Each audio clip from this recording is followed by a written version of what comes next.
Marcel, we've already been floating out here for 20 minutes, and I have to go to the bathroom. I told you to go to the bathroom before Antique blew up the ship. Right, Antique? 5, 4, 3, What are you counting for? 2, 1, train.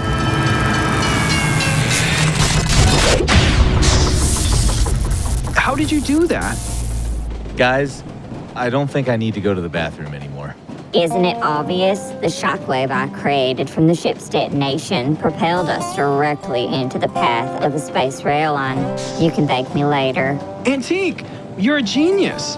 Don't get too excited. We still don't know how we're gonna get on this train. Anyone got any bright ideas? JD, this would be a good time to prove you're not a traitor. Can you get us on this train? Of course. Prove it. And don't try anything funny. Hayes, you might want to look at what JD is doing. Hey, JD! Is that you out there? Okay, so maybe JD's not a traitor. Are we not going to talk about what JD just did while I was holding him? You mean radiation poisoning? Grab on! Space. I reckon that's a lonely place to call home for two travel-weary bluegrass astronauts. But between the long shifts of fishing for hydrocarbon in the lakes of Saturn's moon Titan, there's just enough time to get some picking in. So hush up your mug and fetch a jug of Lunarshine while you can join us in the loneliest honky-tonk this side of the Appalachian supercluster. By God, here she is a-coming. A new transmission of Podcast with Marcel, featuring Hayes Griffin. JD, you old rust bucket. Who are your friends? Well, I'm Marcel, this is Hayes and Antique. It sounds like you already know JD, but who are you? I'm Daniel Patrick. JD and I work together for the Monroe Corporation in the Appalachian Supercluster. We both got out of there, and if it wasn't for him, I wouldn't be gambling on this train right now. Did someone say gambling? Yeah, next Boxcar Up has a game that's been going on for the last 3 light years. Mama needs a new pair of dilithium dorsal scrubbers. Have fun not card counting, nerds.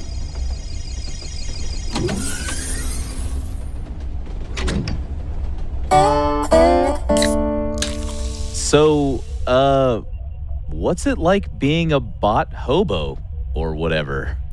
Yeah, I prefer the term cybernetic nomad. And us nomads mostly just run podcasts. Podcasters are so sad. Hayes and I listen to this one podcast where they spend weeks animating the entire show and only get a couple hundred listens per episode.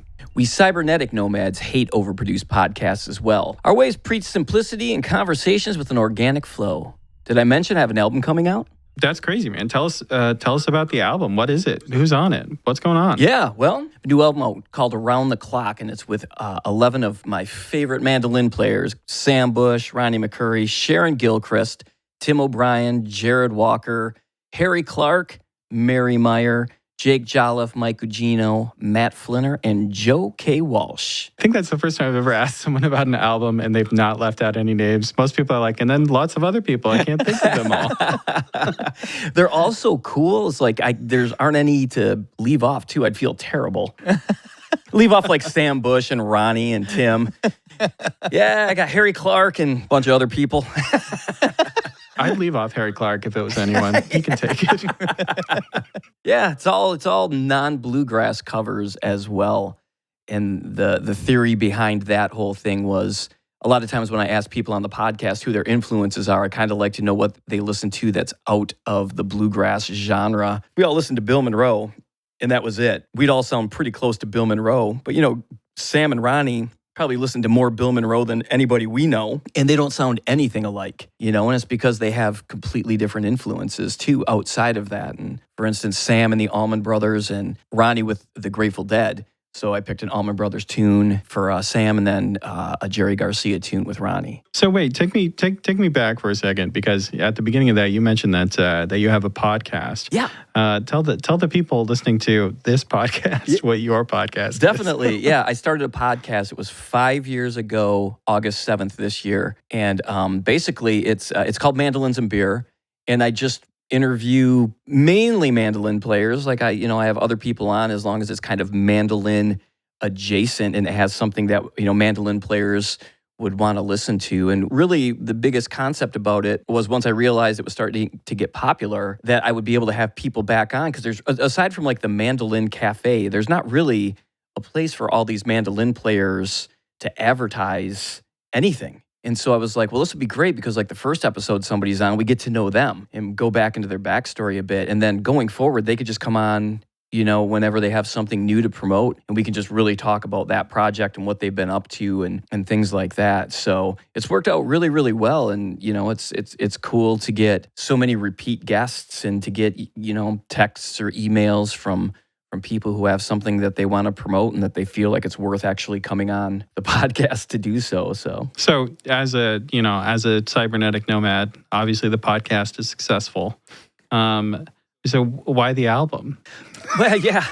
So, I think I know people know I play mandolin, but I was a full-time musician since pretty much 2016, and I started the podcast in 2019. It was only because I had so much free time, or I should say I left a good-paying job in 2016 and started playing gigs, but I also found like I started my own business. But once I realized I could play hundreds of gigs a year in Charleston, I became a full-time musician, and then that left me with all this free time. And I'm like, and the whole idea of the podcast initially was just like, I don't know what to do with all this free time. And so I reached out to people like David Benedict and Joe K. Walsh and like, how do you practice? What do you do with your time? How do you get where you were? And, I think with that, as the podcast got popular, I kind of felt like, man, I should probably put some music out, because I do play only about 150 gigs a year now, thankfully. I don't have to do 300, but that was, kind of the thing.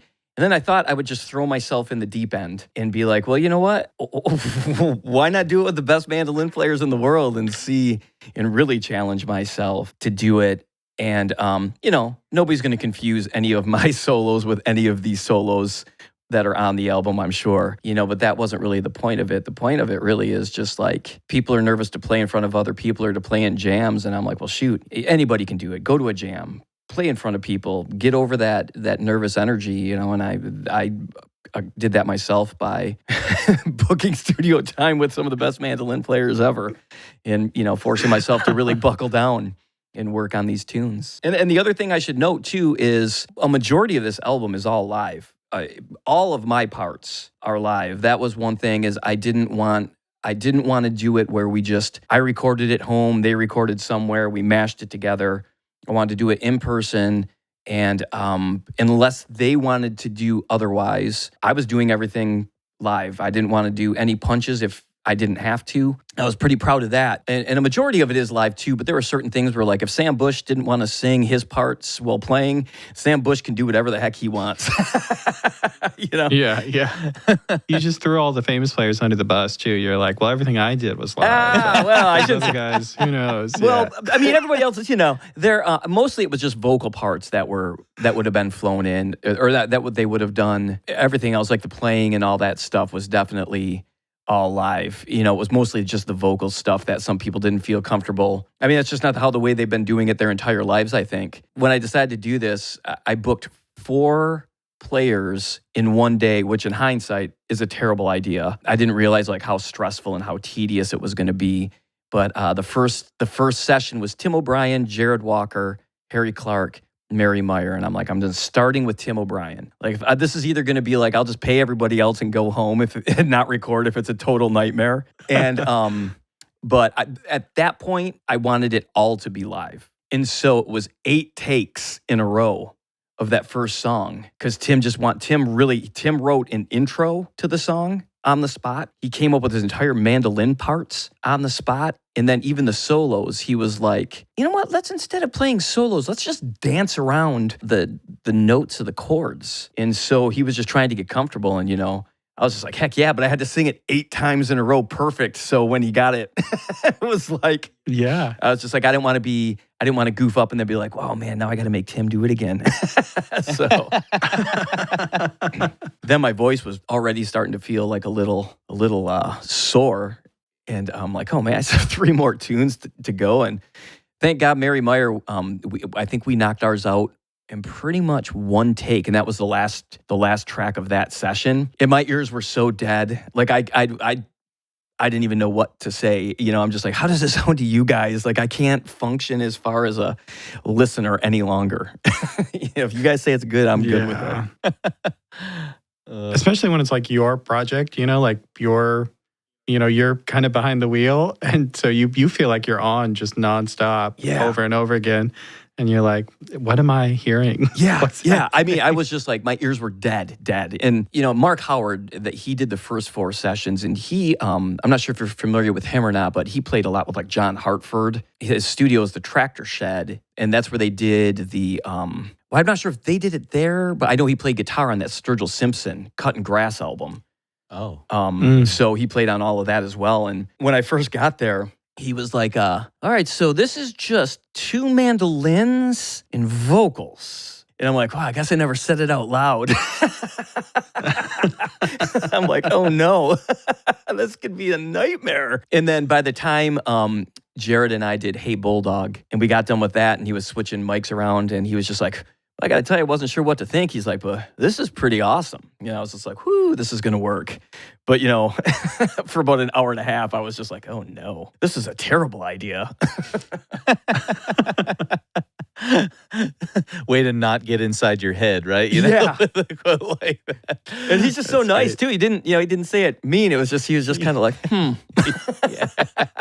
like, okay. Well, in all fairness, it's not just like mandolins. There's some octave mandolin on here. There's some like other textures and things like that. Yeah, right? there's mandola. I play mandola on the 4 tracks that I did at that one, which was also, by the way, in hindsight, a huge mistake, because I decided to do that the evening before. And so forgetting the scale length difference. Yeah. So I've been working on my solos for, probably a month and a half before recording. So I had my parts down. Yeah. We get in the studio and I'm like, oh no. It was just like, I didn't notice it too much on like the one with Tim, because it was really more just kind of like harmony playing and melodic stuff. But, I was like, no, I said I'm sticking with this live stuff, so I'm going for it, So definitely, there are parts, if I would have punched in, I definitely would have done it on a couple of those tracks. I mean, it is what it is. That's what I wanted from it. It was live versions, and I think they, I can live with them all. So how was wrangling everyone else? I mean, like, it's not easy to hire 4 people and have them all show up for their studio time and like have it all work out. No, once the schedules were in place, it was fine. And we did it kind of before the season. And so the first tracks were done in March. And then I went to Brooklyn and recorded with Jake Jolliffe. I actually recorded with Michael Daves the same day, and we just ran out of time in the studio. And that one, unfortunately, didn't make it. Then I coordinated. Matt Flinner thankfully drove up to Portland, Maine from Vermont. It was like the most Matt Flinner Vermont story ever, though, because coming up that night, I'm like, I have a hotel. If you want to just, if you need a place to stay, you can just stay. I'll get, it's got 2 beds. He's like, yeah, that'll be great. And then he's texting me through the day. He's like, okay, I'm probably going to be a little bit later than I thought. I'm like, yeah, no worries. I drive up and I'm later than I thought. And Matt's still like, yeah, I'm still getting ready to head out. And I'm like, okay, I'll just leave a key at the front desk. And then in the morning, he's like, yeah, sorry. He's like, I was making syrup. And he's like, I had to finish the last batches before all the syrup went bad. So he was making syrup. And he brought me some, but I couldn't take it because I had to fly back, and I didn't want to put syrup in my luggage and have it like explode or something like that. Man. So, yeah. So when did he get in? It was, I was sleeping. I mean, I remember him vaguely coming into the room. It was dark. Dude, that day in the studio was like, the whole experience, the Brooklyn experience was like, I flew into Newark and just, I had to rent a car because of the fact I was driving up to Portland, Maine. But, I get to Avis and I go just check the car before. And it is beat up. Like, it's banged up all one day. I had to shoot video. There was so much stuff wrong with the car. And, like a picture wouldn't do it justice. And so I go back into the lady at the counter at Avis, and she could care less. She's like, what do you want me to do with it? Did you take pictures? I'm like, well, took video. So I'm going to leave, and then there's a guy, and I'm like, hey, there's damage. He's like, I don't care. Did you take pictures? And I'm like, yes. He's like, did you get that crack on the windshield? I'm like, yes. He's like, all right, see you later. So I drive into Brooklyn. I drive through Chinatown at like rush hour.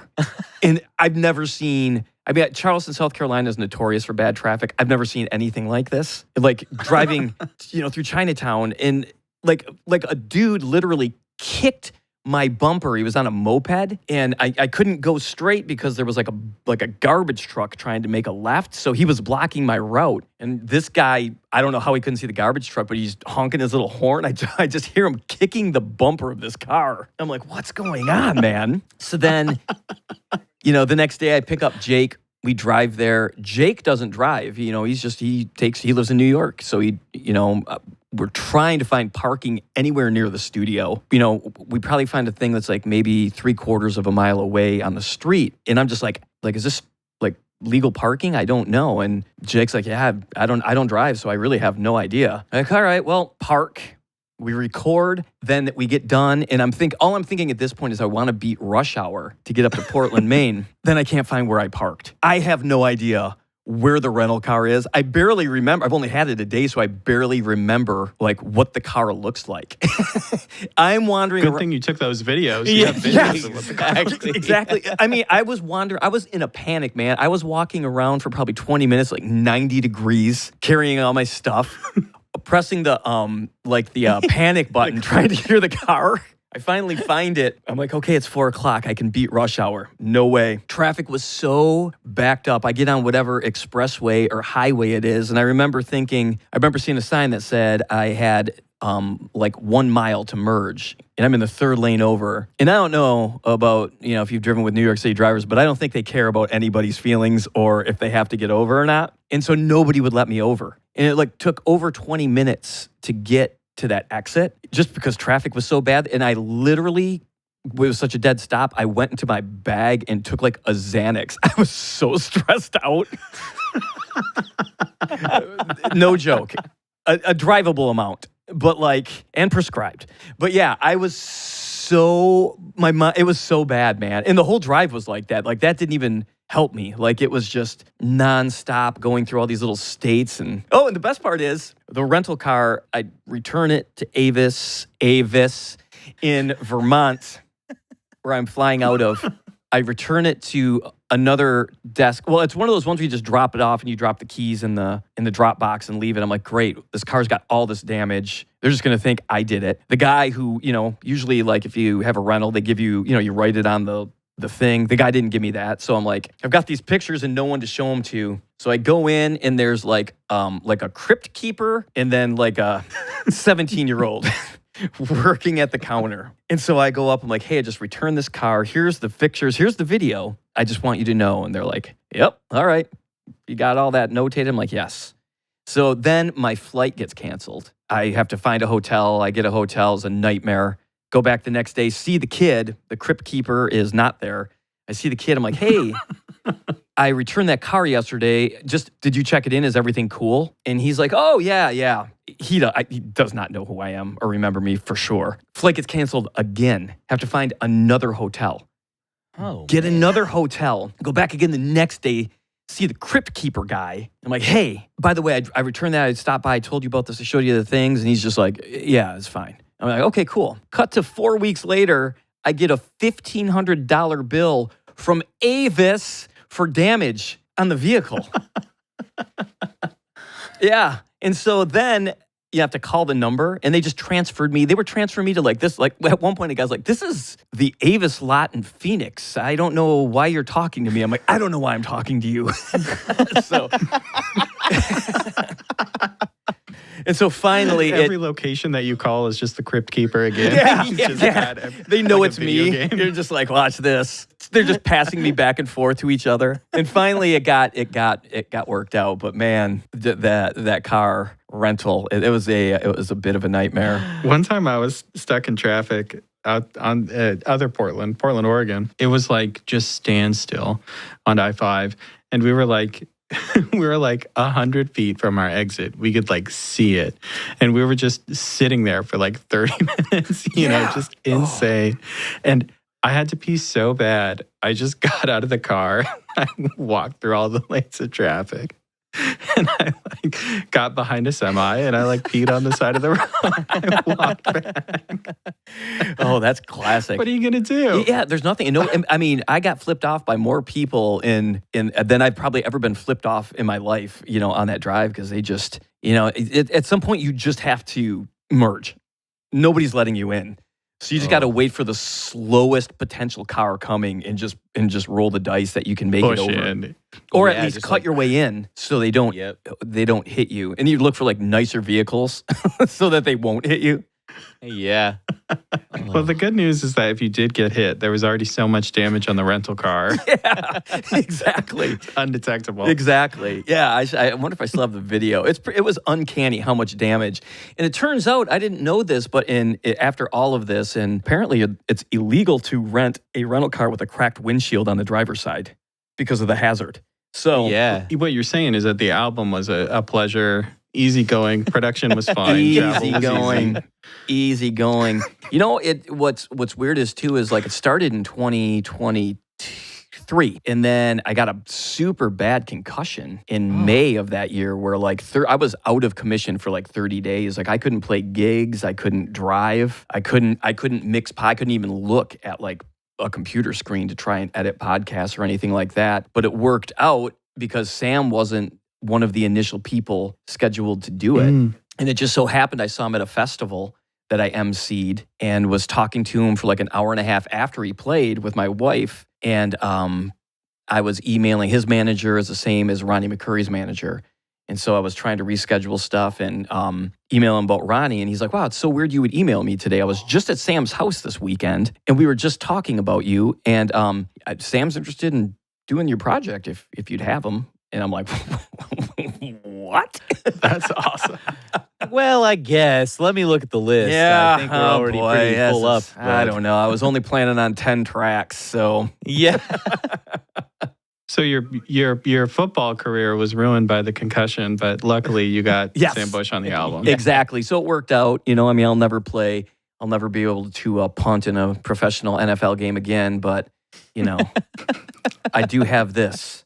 So, you know, I'm going to sell tens of albums, and that's like retirement money right there. That's something, yeah. Well, if you sell one of the Super Bowl rings, I mean, that's worth some coin too. That's a good point. That's a good point. I know I just got to find one.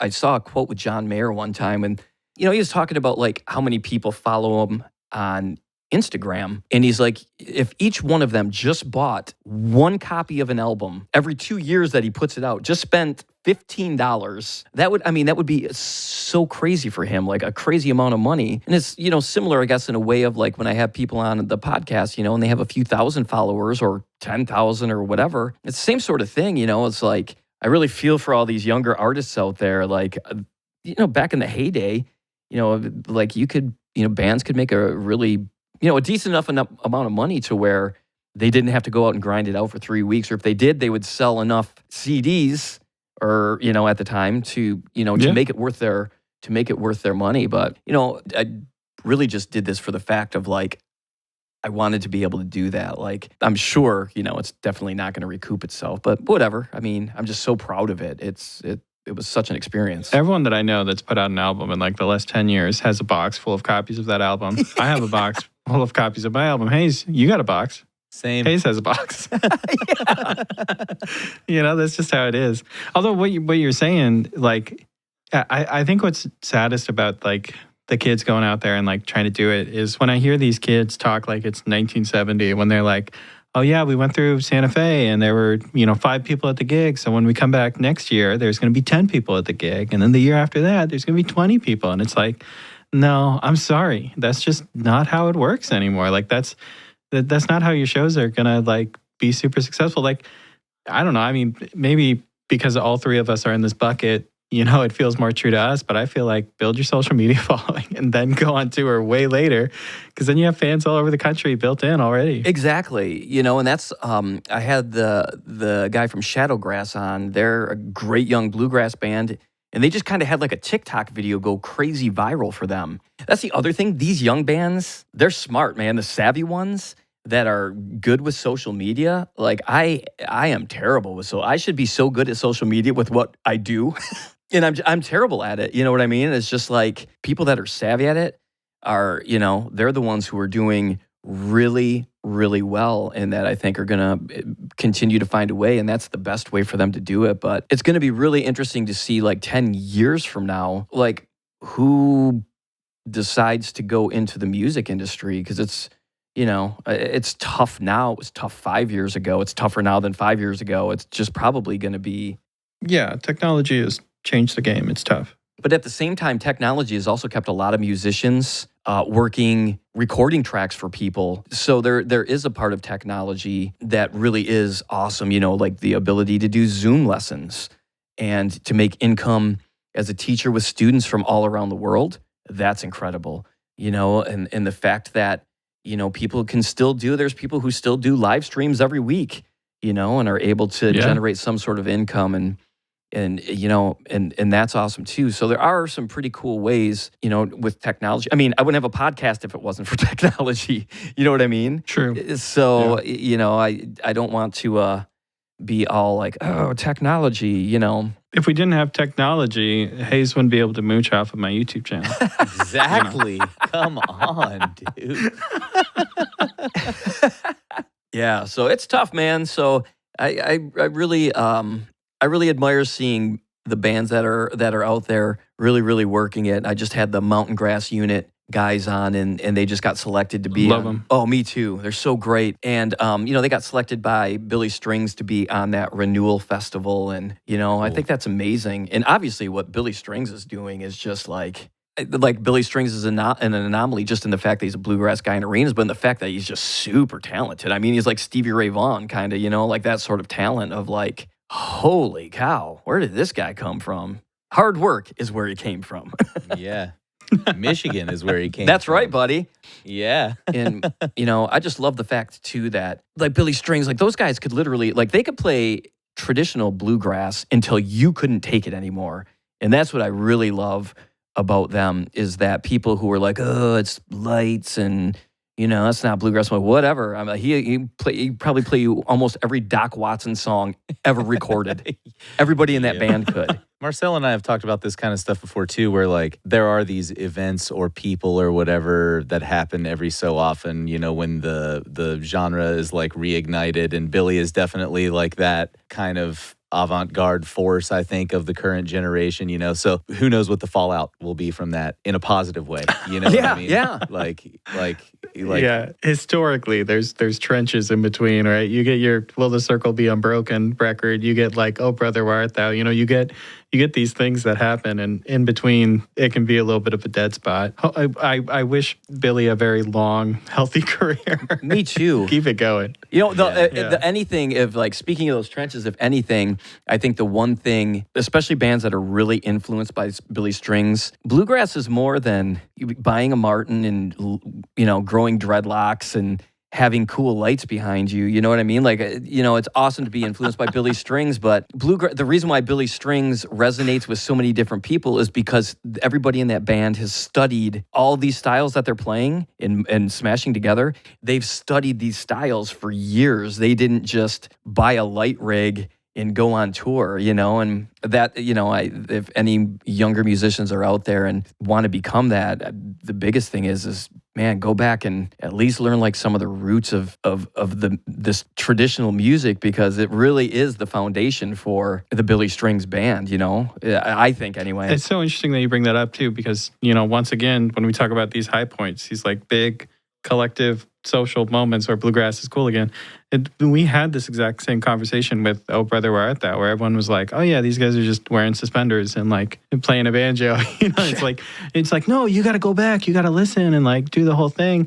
And they might be, like you said, with the dreadlocks, they might be more concerned with the aesthetic or the, what they perceive as the look of bluegrass, as opposed to actually exploring some of the genre. I'll buy a fiddle and you buy a 6-string banjo, and And we'll sing just like George Clooney. Yeah, exactly.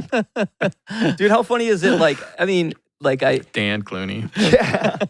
I feel like my podcast, I'm really proud of everything it's accomplished. But it's funny because, like my mom, she doesn't know who Sam Bush is. Like I didn't grow up in a bluegrass thing like that. So having guys like David Grisman or Sam Bush. But when I had Dan Tominski on and I told her that, it was the guy who was George Clooney's singing voice on Oh Brother Where Art Thou, she was like, wow, you got a successful thing going on there.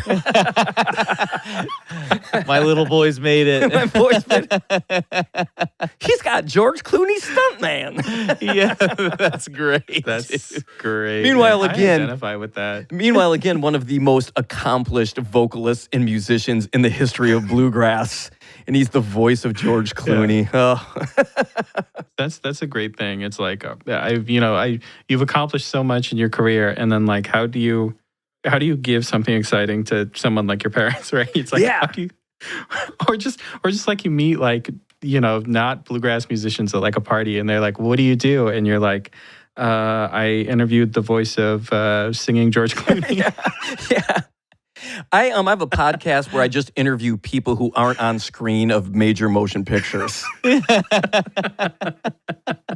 Wow, he really niched down on Yeah. I was What's more niche than a mandolin podcast? Oh, hold on one second. I've got a few. How about slide mandolin podcast? Yeah, well, it's the Sam Bush podcast. Yeah. I'm always texting my friends whenever I see live country performances and stuff, and Brian Sutton's on stage, and I'm like, that's him, that's the guy, I know that guy. Yeah. To explain to my friends that don't listen to bluegrass. Yeah, it's yeah, you guys get it, man. It's so funny, and it's just awesome to be able to do what we do, I think, and we understand, and I think our listeners kind of understand, when you get certain people on, it's a big deal, even musician friends of mine who they aren't really necessarily bluegrass. They understand Sam Bush or David Grisman, coming on your podcast is kind of oh, geez, man, got a lot of players, on there. Yeah, so heavy. The beautiful thing about this podcast is that hopefully it lives on the internet forever. And at some point when somebody discovers Herschel Sizemore, who I think is maybe one of the most underrated mandolin players to pick up a mandolin, it would have been awesome to have somebody maybe stumble across a podcast with him and hear about his life and how he got where he was. But,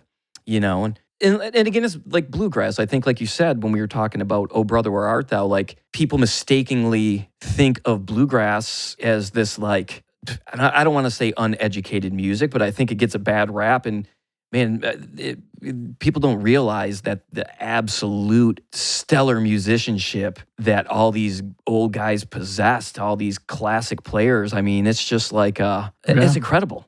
How great they were as musicians, and it doesn't get the same respect as jazz does. And I think it's just as, there's players out there that are in bluegrass that were just as important as Coltrane and Bird were. Yeah, we talk a lot about that at the college program where I teach, and try to develop some sort of kind of appreciation.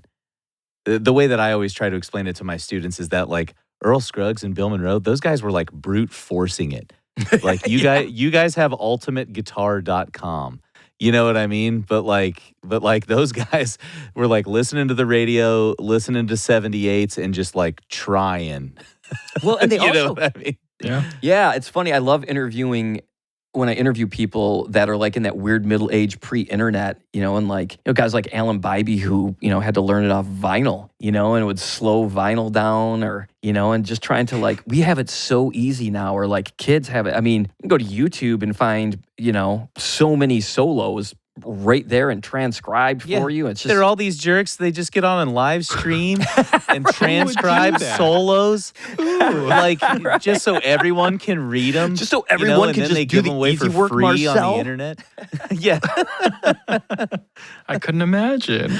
Dude, Marcel, the first time I ever saw you, by the way, on it was you transcribing a Tony Rice thing live and typing up the tablature while you were learning it, and my mind was just blown, dude. I was so impressed by that. You're okay, I think it's this. And I'm And then you're typing it up. I'm like, who is this guy? This is incredible, man. Subscribed. Jake Howard, by the way. Jake Howard has been doing his Sam Bush transcriptions, and the single came out today, and he transcribed Sam's solo from my single Blue Sky and put that out today for the tablature. So I thought that was pretty nice. So thank you to Jake. That's great, man. Yeah, Jake, he's an amazing human being and an amazing talent. That's the other beautiful thing about these podcasts and the genre of music we do. It's pretty easy access to get to the biggest players of this genre and have them. Like if I would have started a heavy metal podcast, I highly doubt I would have tracked James Hetfield down. You know what I mean? Yeah, it's just no way. You know, it would have been hard to interview all the members of Anthrax. Yes. You know, but like everybody's just so kind and giving. And it goes back to that tradition of Bill Monroe learning songs, and the tradition of keeping this music alive is by teaching it to other people and, you know, being open to teaching young kids. I mean, look at Wyatt Ellis. I mean, that kid, before he blew up, he was on stage with everybody. And it's because people want this music to survive, and they're going to have this young kid. They want him to do well. They want him to be successful, to keep this music alive, you know? And I don't think that's the case in every genre of music, for sure. Well, you heard it here first, folks. If you want to be just like Wyatt Ellis, you have to follow the Mandolins and Beer podcast. Absolutely. Also, Lessons with Marcel on YouTube. Absolutely, 100%. There's one more that I'm forgetting. I just can't think of. Hayes, do you remember what it is? Yeah. Hayes Griffin. Follow Hayes Griffin. Follow Hayes Griffin. Dude, I love your videos where you're like the high-pitched salesman. Want to learn pentatonic scales fast? Love them. Every time. Dude, I should have hired you. Maybe it's not too late. I might hire you to do a commercial for my album. We should have every guest do a Hayes impersonation. I used to bust up. I mean, that's probably where that came from, watching that and, you know, Billy Mays and all that kind of stuff. That was the guy I was thinking of, Billy Mays. Yeah. Like, I used to, like, impersonate all that crap when I was a kid because I just thought it was so ridiculous. You know what I mean? That's Hayes Griffin lore. Hayes is inspired by the ShamWow, and that's how it happened. Yeah, no, Vince, I don't want any part of Vince, all right? Vince is no part of my life. Billy Mays, yeah. Give me the friendly bearded guy. No. Those guys were total chumps. Check out all these bob parts I won from them. Any luck on the dilithium dorsal scrubbers? Check these babies out. Ooh. Well, I've seen what I need to see. I'm heading back to the blackjack table. Nice seeing you, JD. Wait a second. We can use these parts to make a lawnmower. Or we could use these parts to rebuild JD. That jerk irradiated me. And let's not forget about the fact that he worked for the Monroe Corporation, who, need I remind you, tried to blast us into space dust? But I beat them to it. Yeah, I probably wouldn't put that on your resume, Antique. I say we leave him as a head. He can do less damage this way. But who will bring us beers? We can get our own beers. No, we can't. You remember what happened in episode 10 of season 1? Also, Miller Lite is the only known cure for radiation poisoning. Is that true, Antique? Not at all. Really? I'll get the screwdriver. We did it. Who wants a Miller to celebrate? Not quite. I want something off of Protocol Bot designed to assist in etiquette and translation. He was fluent in over 6 million forms of communication. You want his voice box, JD? Yes. Okay, hold still. JD, can you say something? A pleasure to meet you. I am JD, bartender Protocol Bot. Whoa. JD, say supercalifragilisticexpialidocious. Supercalifragilisticexpialidocious. Be careful, you might fry the voice box circuitry with anything larger than 4 syllables. Okay, tell us once and for all. Do you still work for the Monroe Corporation? Are you a traitor? Is JD even your real name? I was born on a cold winter's night as Jeremiah Didymus. My mother was a poor farmer bot. I never knew my father. I dreamed of traveling the stars, and playing the upright bass with the bluegrass bands I heard every night on the Grand Ole Space Opera. I joined the Monroe Corporation to leave our poor planet and send money back to my mother. I was unaware of the atrocities committed by the Monroe Corporation until I was sent to destroy my home planet. I was too late for my mother. She was recycled. Daniel and I were among the first security bots to establish a Monroe Corporation fishing installment on Titan. I helped Daniel to escape. He caught a passing space freighter and devoted his life to the ways of the cybernetic nomads. For my assistance in Daniel's escape, the Monroe Corporation tore out my voice box and left me to die in a lake of hydrocarbon. I sat at the bottom of that lake for years before I was fished out by a kind soul named Jerry, who nursed me back to health on the lakeshore as if I was his own child. When I regained my strength, I walked for days through the liquid methane rain until I found town and established myself as a local bartender at the Pigpen. My plan was to reveal the Monroe Corporation's secret plot. Their plot is heinous. Their plot is terrifying. The immeasurability of their Immeasurability. That did it. What is that, 7 syllables? Oh no, JD, say something. Can I get y'all another round? Yeah, I'll take a Miller. Coming right up. I hope we don't need to know what the Monroe Corporation's secret plot is.